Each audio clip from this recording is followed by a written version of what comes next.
Hello and welcome to the Dublin Arsenal podcast. I'm your host, Jonathan Giles, as always. On tonight's show, Monday, May the 13th, we'll be reviewing yesterday's 1-0 away victory against Eric Ten Hag's Man United side to keep our Premier League title dreams very much alive. Just to mention, Elevate Events presents an exclusive event featuring Arsenal legends Ray Parlour, Liam Brady and Paul MERSON at the Clayton Hotel, Burlington Road, Friday, August the 9th. Arsenal fan and comedian Darragh O'Brien will be presenting this must-see Arsenal Legends event. Also, just to mention, on our Dublin Arsenal Instagram page, there's 2 tickets to win for this not to be missed Arsenal fan event. All you have to do is click on the pinned post, like, comment and follow Elevate Events on their Instagram page to be in the draw. So sit back and enjoy the show.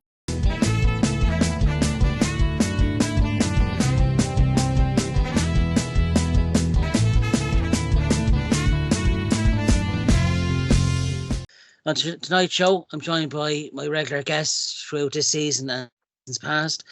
First of all, Matt Bourne, how are you, pal? I'm good, pal. How are you? Not too bad. Good Welcome stuff. along. Thank you very much. I'm also joined by Ed Scanlon. How are you, pal? Very good, Johnny. Very, very good. Good to have you along again, Ed. Yeah. And I'm also joined by another young gun, Mr. Meltdown 1, Ian Gunnery. How are you? All good, pal. All good. Thanks for having me. I have to say, Ian has been very good the last few weeks. There's been no meltdown yet. Told you, I've gone to rehab. Eamon's advice has worked. We've all taken The Spartans do great things. Thank God it's only around the corner. As I said, on tonight's show, we'll be reviewing yesterday's massive 1-0 away success at Old Trafford. All courtesy of Leandro Trossard, who's come up with many important goals for us this season. In March 98, Mark Overmars scored the winning goal to win 1-0, which we went on to win the title in 97-98. May 02, Sylvain Wiltord, I think we'll all remember that one. That won us the title that night, actually. And hopefully, with Leandro Trossard's winning goal yesterday, all fingers crossed, it could be the most important goal of the season, hopefully, and lead us to Premier League glory for the first time in 20 years, which is hard to imagine, but it's reality. Ian Gunnery there has never seen us lift a title, so I was 10. To be honest, like, considering I'm now nearly 30, that's just no. Yeah, it's been 20 years of nail biting stuff. I won't lie to you, and I was only 20 myself, and I've touched that magic 4-0 now this year. So hopefully, what makes me jealous is my dad is looking at me right now. The amount of league titles that he's saying one. But then I'm following them 60 years. Was he around in the 30s? 60 years he's following them, so possibly. Listen, we don't say that you should be in the comedy podcast. I have to say, Papa Gunnery, he's aging like a fine wine. Doesn't look over 20. Oh, here we go. Very quickly, nothing to do with football. And golf, right? Very quickly, right? Why do French people eat snails? Oh, God. I forget. They don't like fast food. Boom, boom. And Moses, not Moses in the Bible. Moses, how does he make tea? Hebrews. Right, that's enough of that. We'd like to thank Papa Gunnery Bring back Darragh O'Brien. My prediction is tomorrow night, Spurs draw 1-1. We beat Everton 3-0. City win 3-0. We get a premiership and everybody's happy. Right, I'm gone. Listen, Go for that. I go for that. I think we'll all go for that, to be honest with you, yeah. Bye. Thanks. To be fair to him, his predictions the last time did happen. So Yeah, so you should listen to Papa Jimmy. No, he's talking about. In Papa Gunnery we trust. We have to trust in someone. No doubt, yeah. And all going well. It all works out in the last year's season. But as the table stands, I think we all know now, Arsenal top Play 37, goal difference at plus 61 with 86 points. And followed behind us is Man City, play 36. Goal difference at plus 58 with 85 points. They play Spurs tomorrow night. All going well. Spurs will get a draw, hopefully. And at the moment, it's Liverpool 2, Aston Villa 1. So if Liverpool do us a favour there, Spurs will still have something to play for tomorrow night and the last day to get that fourth spot. So far, so good, and it could be our season. In terms of yesterday's match, we go to the review as always. Leandro Trossard with a very important goal. To win at Old Trafford is always nice. It doesn't happen very often, but against a very poor Man United side, as we said, probably one of the poorest United sides in a long time. It won't go down probably as a classic, but I think we'll all agree it was a job. It was a job done. We went there 1-0 to the Arsenal, as it's always sung, but no more than yesterday. We didn't go out full pelt. We didn't go for the juggler. I think we just, once we went 1-0 ahead, I think we managed the game pretty well. Thomas Partey a bit leggy in midfield, I thought. Made one or two mistakes. Just looked a bit off yesterday, but you could kind of see the team a bit tired yesterday. But I thought Kai Havertz getting past Johnny Evans, it's not hard. I think all three of us here probably get past Johnny Evans nowadays. But the ball into the middle for Leandro Trossard to run in, just in behind Wan-Bissaka. Real striker's instinct there from a winger, and he's only gone on strength to strength, Trossard, I think, from the second half of the season. I don't come to you. You were in the River Bar, 300 plus were in there yesterday. Looked absolutely rocking from what I saw on Instagram. What did you make of yesterday's performance? It was full an hour beforehand. I mean, the fan base is 100% behind the team no matter what, and and the faith that they're showing, it's absolutely rocking the place. And we started singing 1-0 to the Arsenal. And in fairness to Arteta, he set it up that way. And looking back in hindsight at the game, some people might be disappointed it was only 1-0 with the goal difference that we may need hopefully to build up. Yeah. But looking back at the results, and I think it was a very clear tactics not to lose that game. We don't go to Old Trafford and rock up there normally and get anything out of it, no matter how good we play. So I think Arteta's tactics was play defensively. You look at the zonal systems that we played in the back third. It was very good. I mean, it allowed United more space and time than they probably knew what to do with themselves. They also, for some reason, decided that they turned up and play against us, which they haven't done for months against anybody. So that they were also playing their own high core press in their own half. So there was a bit of a cancelling out, but United had a lot of shots, but they're all long range or Garnacho doing just running around in circles and popping off. And you might have said that Partey spit out form, but I think he was under orders to sit in a particular zone and protect the back three. And I think we also Saliba's tackling was just outstanding. And I think just the coolness. There was no panicking in the Arsenal lines. Even when there was moments of United pressure, I think that the team knew that it wasn't going to amount to much United's pressure at any time. And just from the United just managed to block. Got lucky with their blocks in places in the box. They put so many men in behind them around the goal line when we were taking our shots. It just it wasn't working. Apart from that, we would have done more damage to them. But I think that Den Hag was probably equally trying to get out of that game with the least amount of damage possible to what's left to his reputation, as much as Arteta wanted just to get out of there with the 3 points, and one goal would be enough. So that was it. Onwards we go.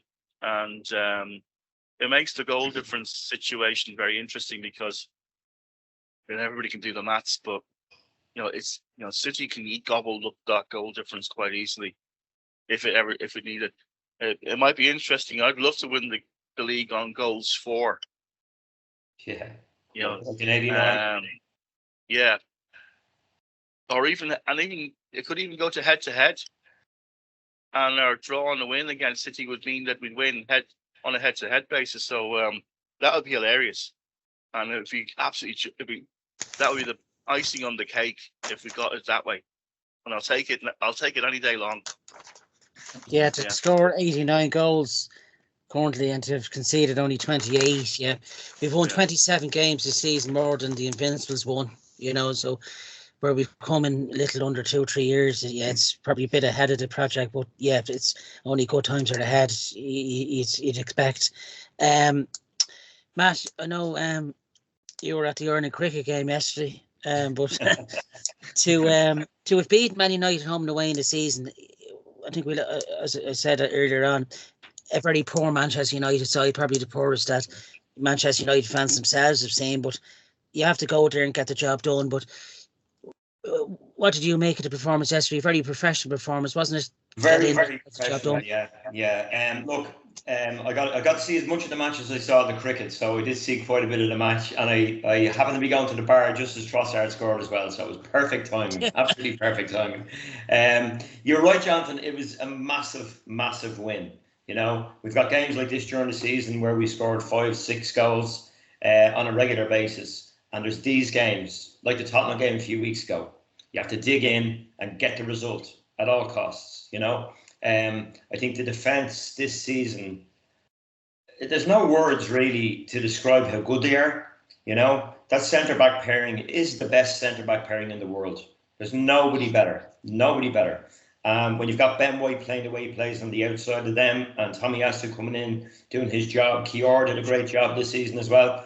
And with Partey back as well, I suppose it makes a difference. Yes, he is fairly leggy, like Ed said. He might have been given a job there just to sit into that position to protect the backs a bit more. When you're playing a team like Man U, they're awful.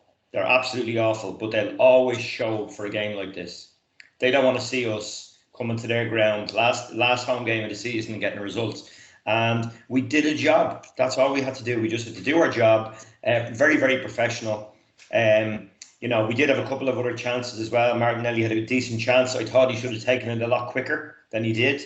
He had a couple of opportunities to shoot and try to take it in right into the box before he took a shot off. But Rice had a very good opportunity late on as well. But look, we contained them. We did exactly what we came to do. And the 3 points is all that matters when it comes to that, What else have I got? Obviously 27 wins, like you spoke about. Better than the Invincibles, 27 wins. That'll tell you how good we are. Now, yes, we've lost 5 games. A lot of them are marginal, a couple of them were deserved. But I suppose deserved wise, Fulham away, we didn't perform. Villa at home, we had a very good first half, but I don't know what happened in the second half. I was at that game as well. It was very, very tough watch. But whatever happens, this has been an unbelievable title fight. We're taken to the last day of the season. So 2 seasons in a row now, we've been in a title fight.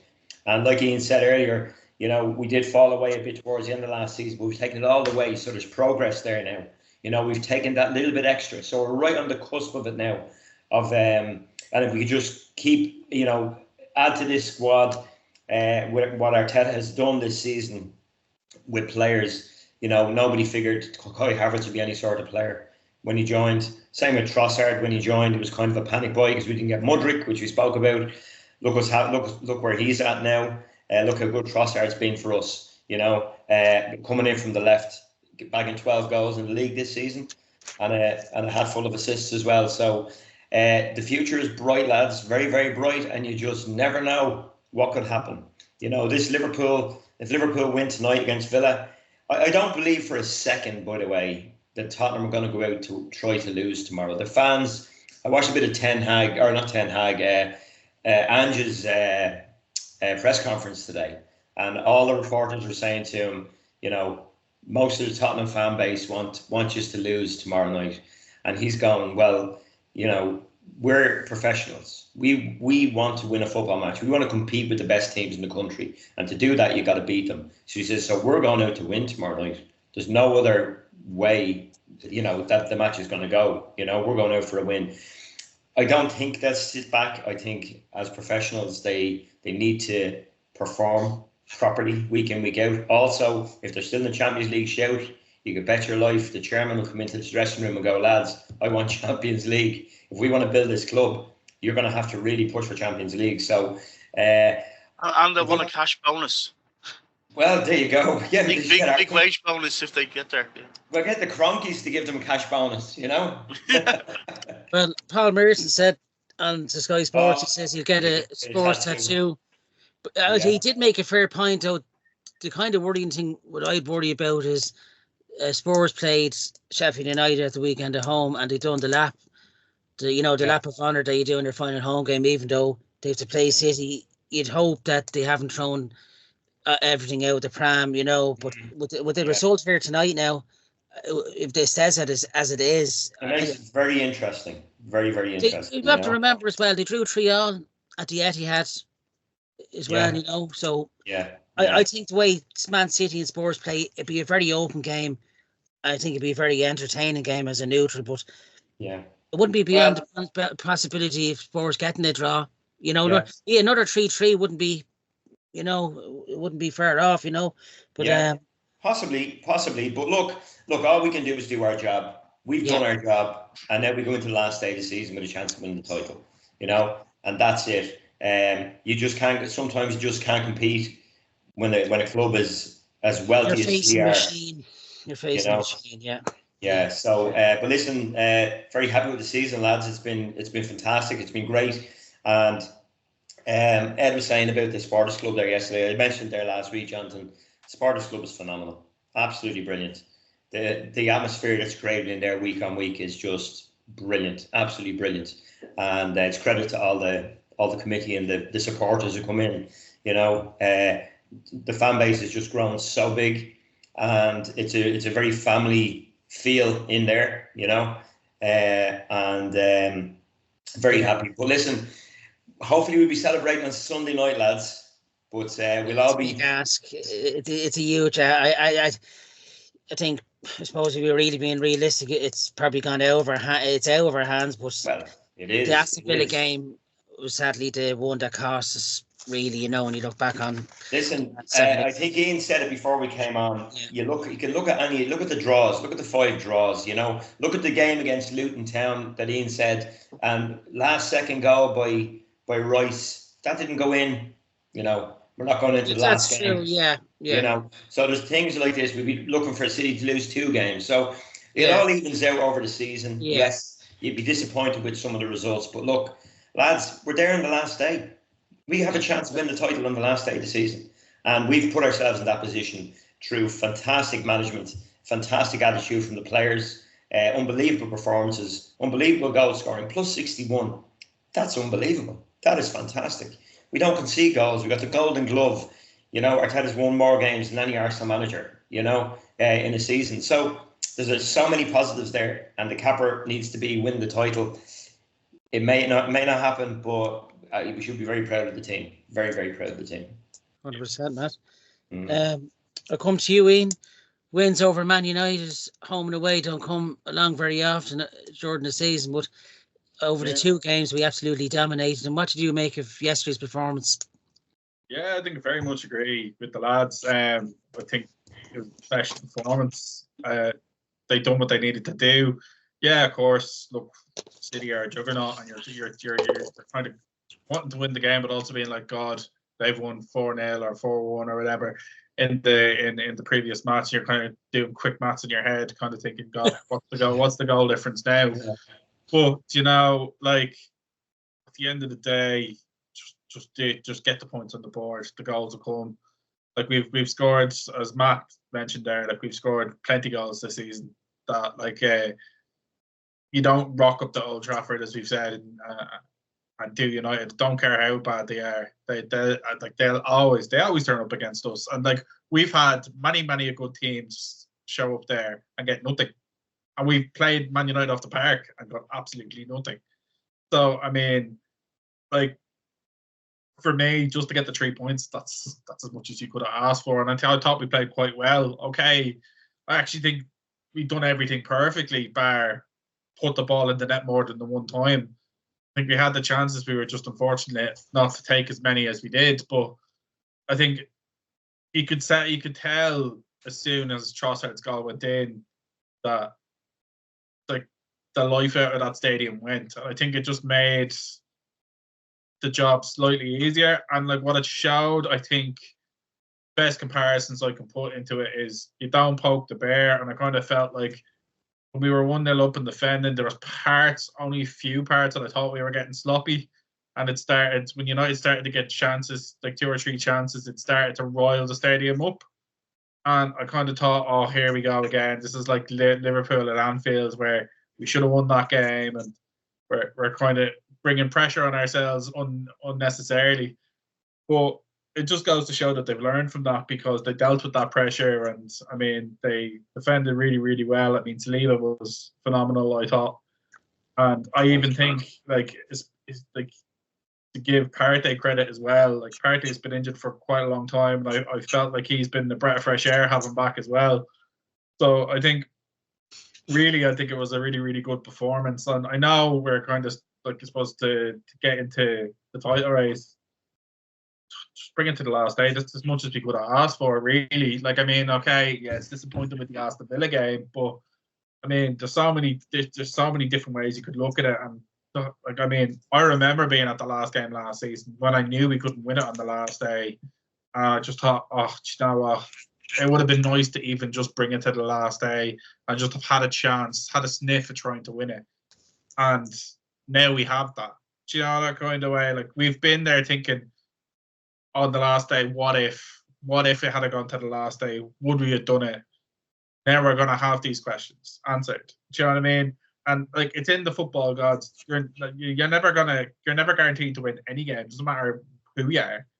I mean, we've seen games that, I mean, I remember we were in title races back in like 2017, 2018, and we lost it to Birmingham. Do you know what I mean? Like teams that you would never even expect to lose a title race to.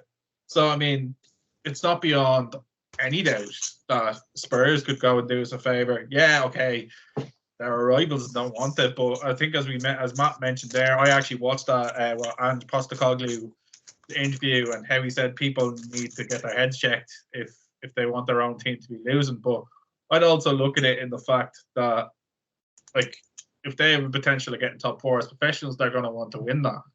But even still, I think that it's the pressure's on City more than the pressure's on us. Like, we just have to do our job, whereas City are constantly thinking, right, we can't draw. They're trying to think about the goal difference. Like, there's so much thoughts in their head, and I think, like, yes, they're the best team in the country.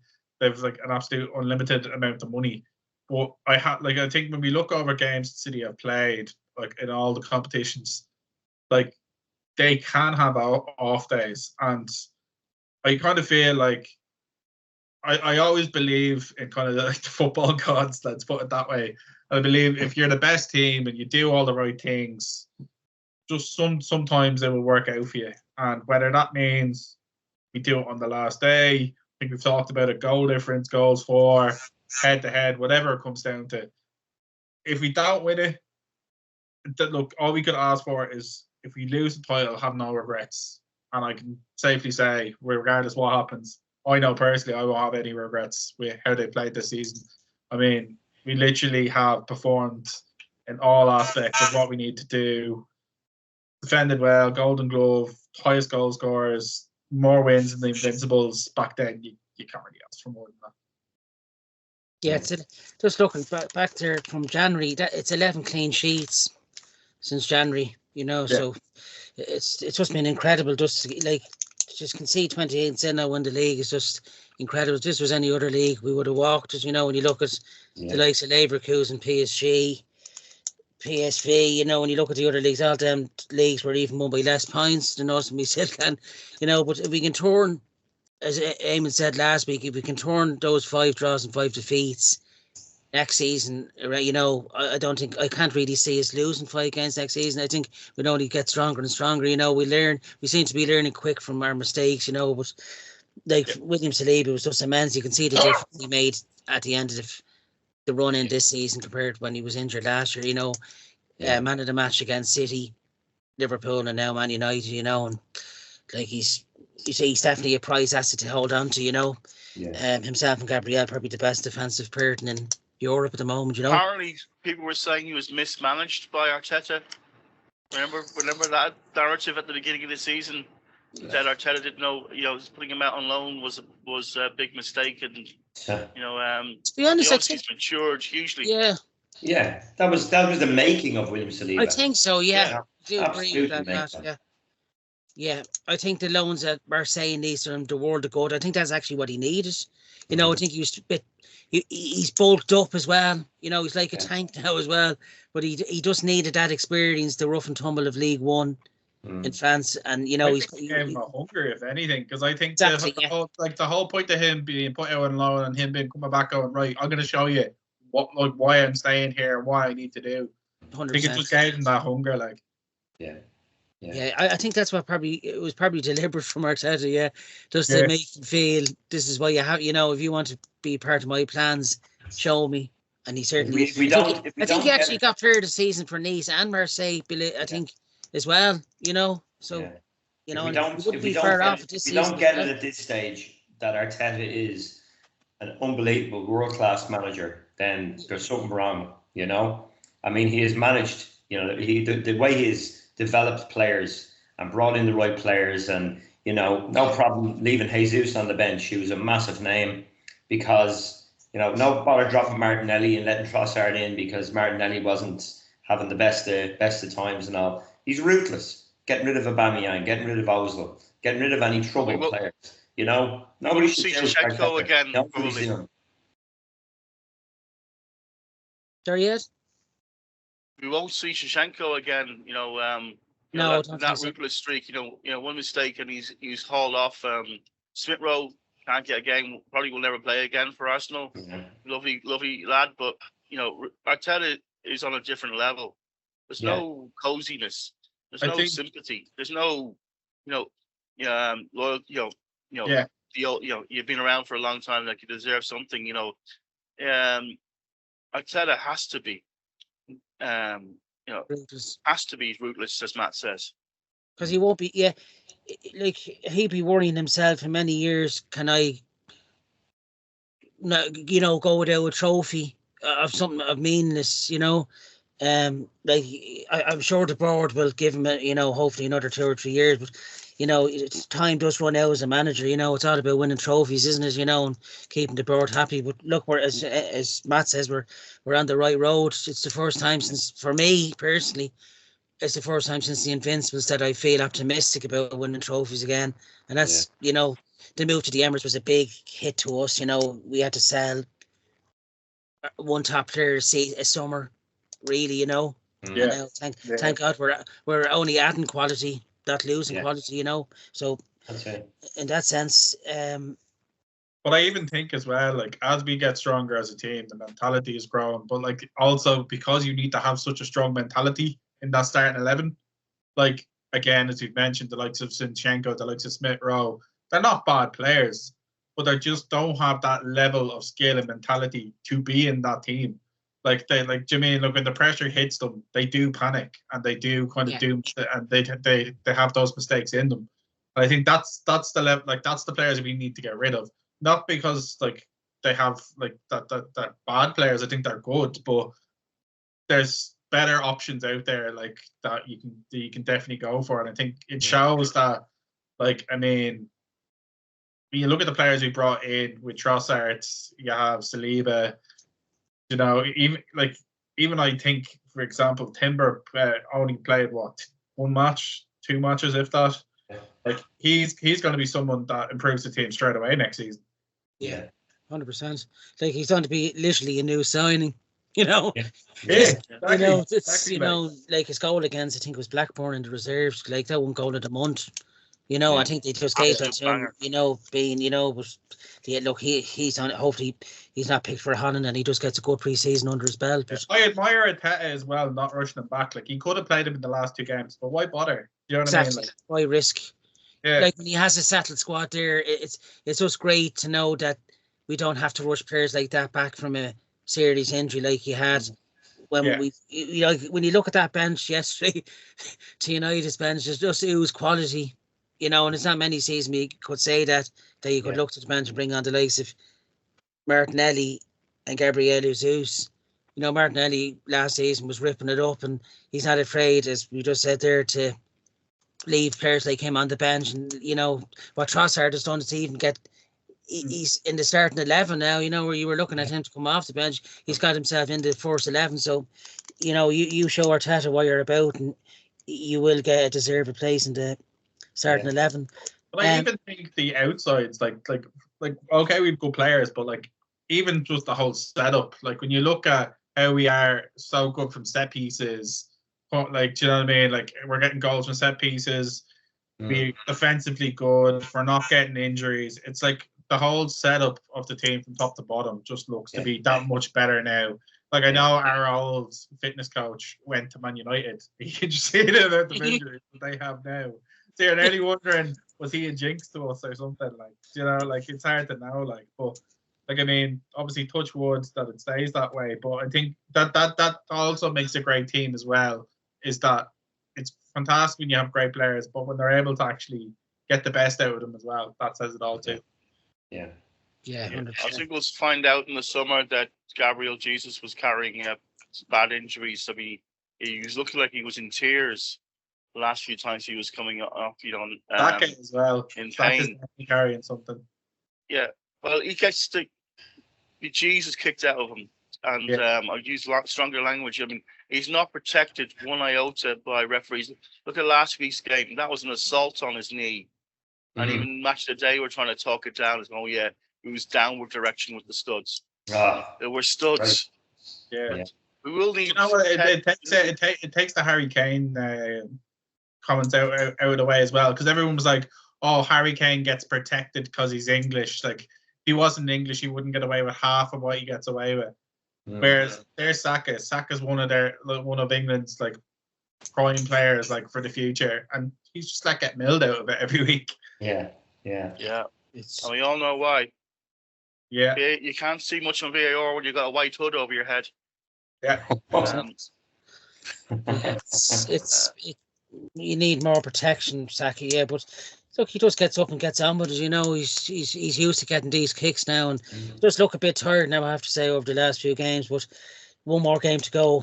If he can produce a bit of magic on Sunday, you know, look, he's our star player. So, Jonathan, I'll say one thing for next season, for May, we're going to need a lot more players or expand the squad. I mean, the quality I've seen on the bench now, the last few games, I see like, our bench might win a lot of games, but with the new format of the Champions League, we were talking about this before the recording started, there's going to be a lot of games. And we're going to need a lot of players in rotation and need to have maybe like 2 complete teams. And some of the peripheral players may survive because of the homegrown rules.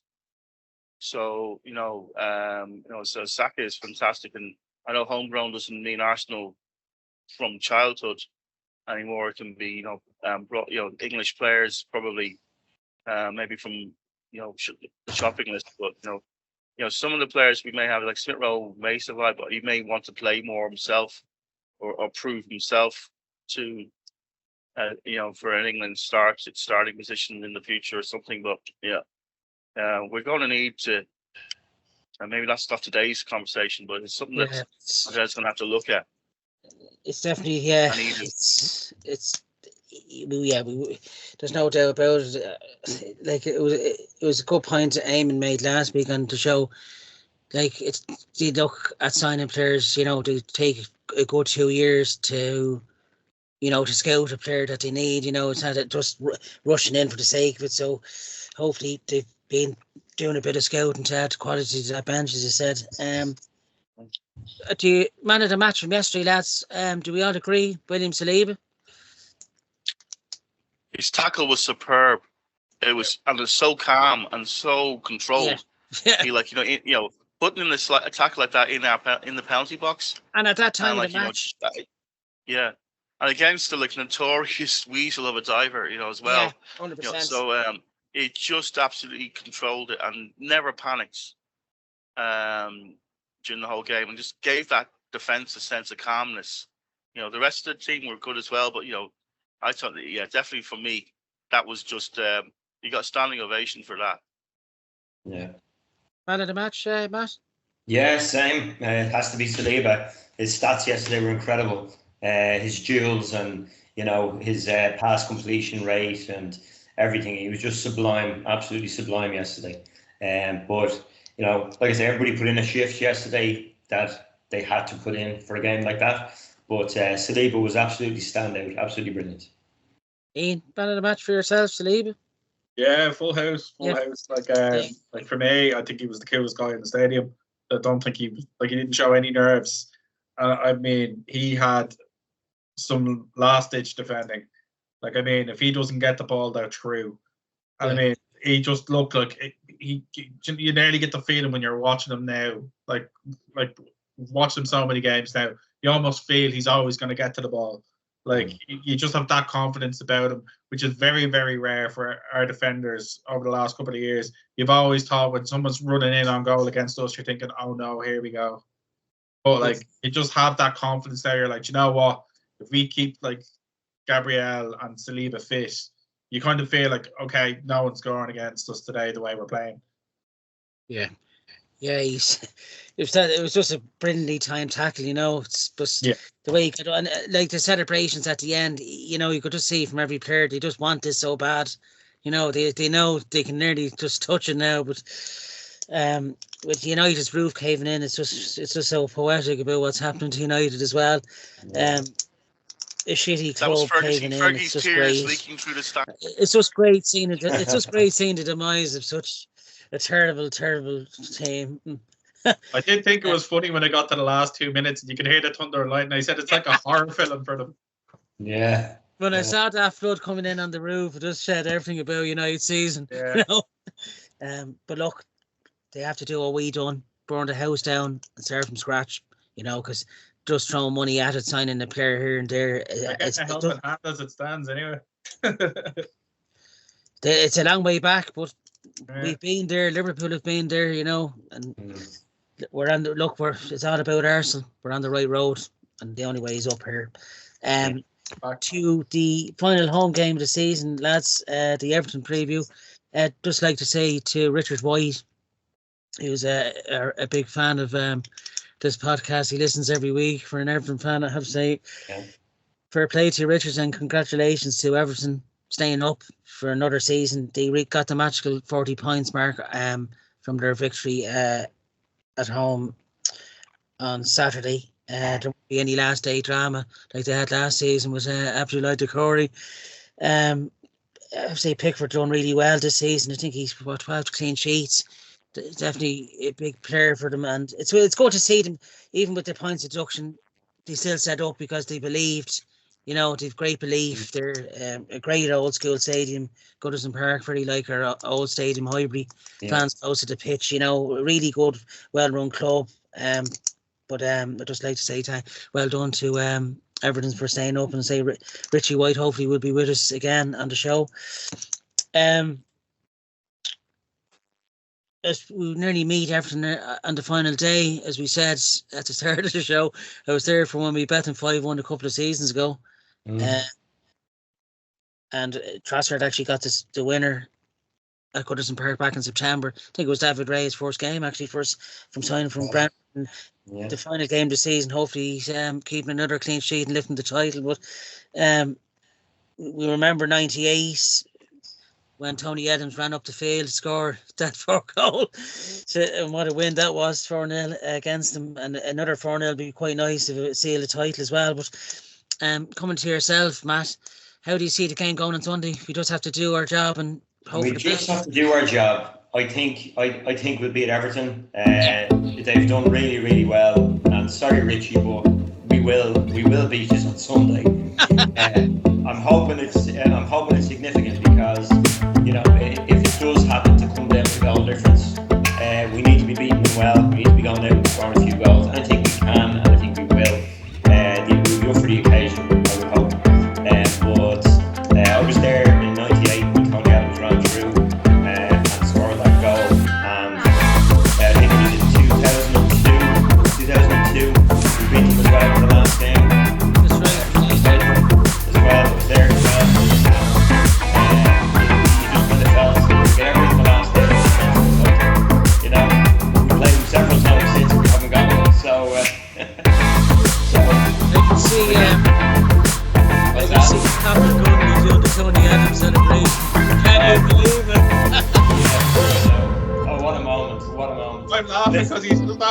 coming in as you said that to say it's 3-1 to Liverpool. Oh, yeah.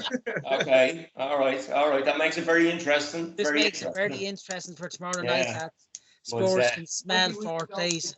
Yeah. Listen, I can't see anything more than a win, Jonathan, and hopefully we lift the trophy after it. But let's see how we go. We go. I know myself, Matt, and Ian will be over there on Sunday. I think Ed, you're going to be here in the Riverborough. Is that right? How do you see the game going yourself? Well, hopefully very blurred with the champagne on ice, but no. I would just be wary, just a little bit wary. Sean Dyche loves to be a disruptor, and he just loves to be the joker in the pack, and he'll come up with something to make it. It won't be as smooth as you'd think for the first half an hour. As Everton are very big and physical, and they may make it awkward. And Sean Dyche will just look, I have no faith in David Moyes. That's be our last roll of the dice is relying on David Moyes in West Ham to do something as the Eddie had. He's on his last game.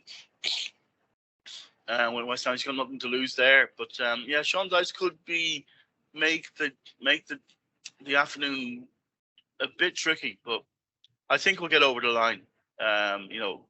And if it's down, if we have something to play for, big time after tomorrow night, I think we'll absolutely tear into them. We'll tear into them. I wouldn't be surprised if it's 4 or 5-0 against Everton, but with Sean Dyche, he sets his teams up. We found it tough in September, but you'd expect the days on to be just like a carnival atmosphere, isn't it?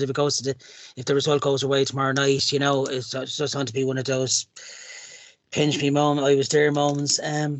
Ian, this could be the first time you see Arsenal lifting the trophy. How do you see the game going on Sunday? Can you see a big performance from the lads? Look, you don't want to disrespect any club. Everton are a good team. And they've done very, very well to stay up as well. Considering the points deduction, I do fancy us to win, but it's not going to be a walk in the park. It never usually is with Everton when it comes to, especially with Sean Dyche, because he's very much a manager that sets his team up to be very physical, and I think that sometimes can put Arsenal off. But I think it really comes down to how Tuesday night goes. I feel if Spurs do draw or win against City, I think we come out like a team possessed. Yeah. Whereas I feel like if Man City hockey Tottenham, which hopefully we all hope doesn't happen, but I think it might turn how they kind of play on that. Once we have something to play for going into that, I think that's realistic. I think we win that 3 or 4-0, to be honest. But look, that's the excitement of it. That's what we wanted. We wanted to be talking about that. I was 10 years old the last time we won the league. I'm still watching Cartoon Network. You did you see that? You still don't look long time ago. So no, for me, look, I'm just here for the excitement of it. I think it's really, really good. We have our Arsenal back, as we do say, and look, that's what we want to be at the head of the table where we belong, and that's exactly where we are. When you look at the points totals we've had probably over the last 3 seasons, that's good. That's usually good enough to win the league the last 3 years. You're coming up against the juggernaut of City and an unlimited bank account. So it's easy to turn around and say, oh, we only got 86 points, or we only finished second. But when you see, just look at, what I actually did is just looking at the league table. It's easy to look up and think, oh, okay, City could be there, or City are on our tails. Look how far Liverpool are away right now. Look how far United are away. Look how far Chelsea are away. When you look at all these teams that are so-called, top table teams, and we're being miles ahead of them. So I think for me, that's regardless what the score is against Everton, whether we win the league or not, that's something incredibly to be proud of. How they've turned the team around from where they were. I think you can be nothing but proud, really. Yeah. Yeah, when you say it's 30 points ahead of Man United, it shows we're only heading in one direction. Yeah. Only the Invincibles were a better team than this in modern times. Yeah. Yeah, I think, I know we've said it on a few shows. I think the Invincibles were special in their own right, but it wouldn't be fair to compare this team with the Invincibles just yet. You know, that's a heavy burden to have. I think these players are making their own Invincibles, you know, and there's still a long way to go to adding quality. Yeah, you could judge that in 3 or 4 years' time, you know. Yeah, 100%. I'll give you a good example. Everything else, but I mean, you know, if you put this team against the Invincibles head to head in a match, it's gonna be a very tough match. Very tough match, you know. Yeah. Actually, the Invincibles be there actually on Sunday to commemorate the anniversary. Yeah. What a way that would be if we won it on the day, wouldn't it? It just has this feeling about us, you know. It just can't. Paul Merson has to get a Spurs tattoo. Yeah. You know, like he says he's in a North London parlour. Come tomorrow night. Yeah. As he's done 8 damn words, but he's. I like Paul Merson. He's very straight talking, but you know, I just like him to be a bit more with us, and you know, just be a bit more optimistic. You know, not always kind of admitting defeat before it's done. But if he's gonna get that, because he finished his career at 99 goals, like wouldn't that just be a killer? Not getting over that 100 goals per year. You just know if he's gonna get that tattoo, he's gonna get the scoreline that wins us the league. Yeah. And he's gonna be, if he gets it, he's gonna be overdosing on the CBD gummies as well. The good stuff. No, it's just look, isn't it? It's cracking. We've taken it to the final day of the season. He couldn't have at the start of the season. You know, did we really think it was going to end up like this? Probably not. So they've made us dream again, and that's all you ask for, isn't it? I just have to say as well, aside from the Gunners, as Matt says, thanks very much to the River Bear who've welcomed us all season, this and last, and for the venue downstairs, it's just top class, isn't it? You know, room to ourselves, and probably the best pub that has welcomed us like that, you know, and long may it continue, hopefully, for the next few seasons. But thanks to the River Bear staff and management for welcoming us this season and last. Just before we finish, is there anything else, lads, you'd like mentioned before we? Yeah, just one. Just, you know, you've all probably heard about Vivian Miedema is leaving the club. Yeah. Only 27 years old, but I didn't realize how long she'd been with the club and how much she'd done. And this, you know, the bad luck on injuries has gone. You know, unfortunately, the women's team have been absolutely devastated with, especially ACLs. It's affected. So many of our players have had, been out for seasons at a time, and it's sorry to see her go. Absolute, legend in the women's team, and only 27. So hopefully she's got more years to play football on her clock. And say on behalf of all Arsenal fans, thanks Vivian. And it is a shame to see so many of the women not have the length of careers that that they should have at the top level. I mean, you could compare that with the men's and Jack Wilshere. Like Jack Wilshere should have an incredible future, I think it's the quality of pitches, sadly, for the women's team. It's improving now because a lot of the women's team are using the first team, men's first team's pitches, and you can see that with the Irish women playing at the Emirates Stadium, they're not getting as many injuries, hopefully that continues, but it's definitely something to be looked at, because I've watched it. It's been this season now, I have to say now, it's the only season I've kind of watched it with the highlights on BBC and Sky, I'd say the standard of football is just really up there, I've been ignorant of the fact, really not watching them, over the last couple of seasons, but definitely it's going to be, with it being on after match of the day too on a Sunday, it's a nice lot for them, it just follows nicely on, and the Irish women's team, the fitness is second to none, really, they're matching men, quality wise as well, and what Jonas Eideveld has done with that squad as well, to make them compete with Chelsea and City. It won't be far off when they win the league as well. And getting 60,000 sellouts. Yeah, and even then, that's huge, isn't it? Like, it shows you, to fill out the end. And you know what? Like, they deserve it as well. Like, exactly, yeah, they do. Yeah, they're athletes as well in their own right, and our own Katie McCabe really has put the Irish and women's team on the map as well. So, big well done to her, and what a career she's had. And should be more recognised, really, to be honest, there as well. And long may it continue. Anything else, lads? No, I think we're good. Let's have a great day on Sunday, hopefully. That's it. Roll on everything.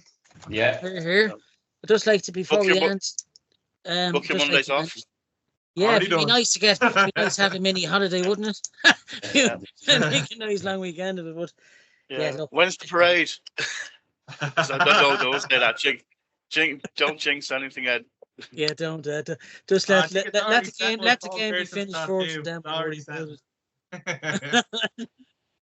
I'd just like to mention before we finish the show, lads, as I mentioned at the start, Elevate Events presents an exclusive event featuring Gunners legends Ray Parlour, Liam Brady and Paul MERSON on Friday, August the 9th at the Clayton Hotel, Burlington Road, and they're also in Cork the following night.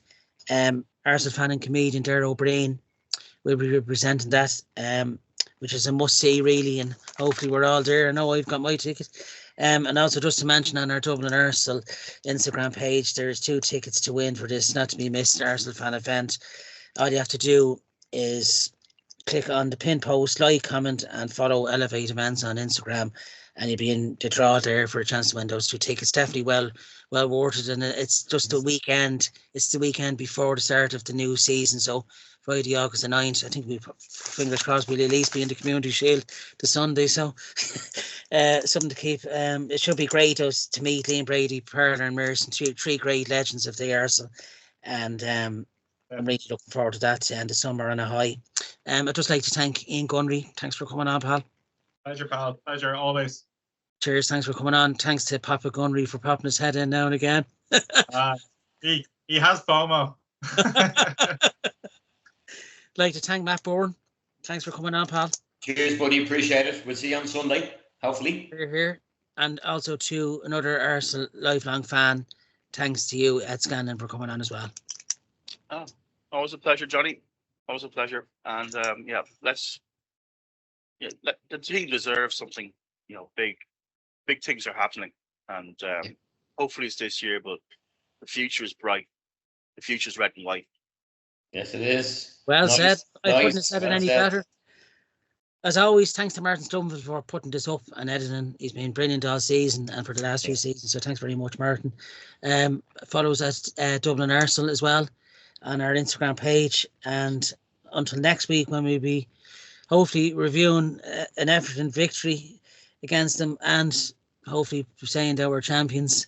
Have a great week and we'll see you then. All right. Well, cheers, guys. Come on, the Spurs. Oh, never say that, John. Wash your mouth out after that.